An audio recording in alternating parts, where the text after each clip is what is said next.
Salut à tous, c'est Mia et bienvenue dans Sneak On Gossip, l'émission qui parle des scandales de la sneaker. Aujourd'hui, on parle d'un duo de sneakers créé par Puma qui était censé rendre hommage au célèbre film Bonnie and Clyde. Mais comme d'habitude, tout ne s'est pas passé comme prévu et pour ceux qui nous connaissent depuis longtemps, vous avez peut-être déjà compris le problème. Dans cette histoire, il n'est pas important de mentionner le film, mais plutôt l'histoire de la Puma Clyde. Cette chaussure iconique de la marque au félin est née de sa collaboration avec Walt Frazier, un joueur de basketball des New York Knicks, surnommé Clyde parce qu'il était un expert pour chipper le ballon à ses adversaires. Shipper, arrête de shipper!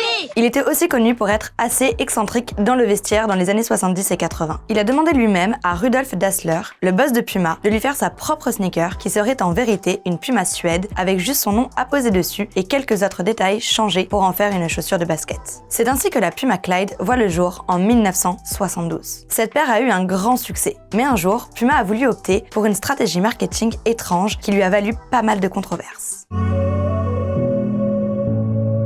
Puma opte alors pour un move assez étrange en annonçant le pack Bonnie and Clyde pour la Puma Clyde avec une sneaker blanche, la Bonnie, et une sneaker noire, la Clyde, que nous connaissons tous. La paire rend clairement hommage au film de 1967 et à son couple de criminels. Le packaging est assez original avec un sac en tissu de cambrioleur pour ranger les chaussures et un dessin doré de fusée sur l'arrière de chaque chaussure. Alors l'idée est très originale mais très maladroite, surtout que la citation liée à la paire était « Je vole pour vivre ». Les anti-gun campaigners, les personnes qui sont contre le port d'armes aux USA, n'ont pas du tout apprécié cette sneaker. Puma a immédiatement répondu, disant que la chaussure n'était qu'un simple hommage au film de 1967 et au joueur de basketball Clyde qui avait dit lui-même « Je vole pour vivre » quand on lui parlait de sa façon de shipper facilement le ballon à ses adversaires. Mais ça n'a évidemment pas suffi. On a accusé Puma d'irresponsable pour avoir dessiné deux gros guns sur des sneakers. On les a accusés de promouvoir la violence et le fait de tuer et de voler. La pression montait de plus en plus, demandant à la firme de les retirer du marché. Comment peuvent-ils faire ça à des personnes qui ont perdu des êtres chers à cause d'armes à feu,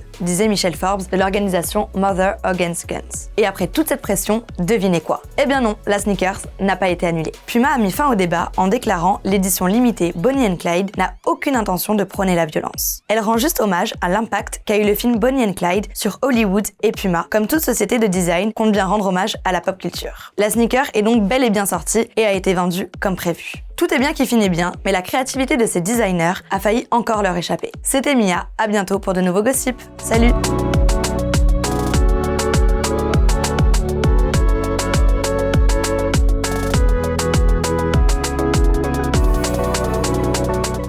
Mais comme d'habitude, tout ce n'est pas passé comme prévu. Et pour ceux qui nous suivent... T'as dit tout ce n'est pas passé comme ça. Ah ouais? Ouais. Ça a gargouillé, non? Mais Allez! Les Puma Bonnie and Clyde, pardon, il faut que j'enlève ça. Avec une sneaker blanche. Putain, c'est super long! Deux fusils sur l'arrière de chaque chaussure.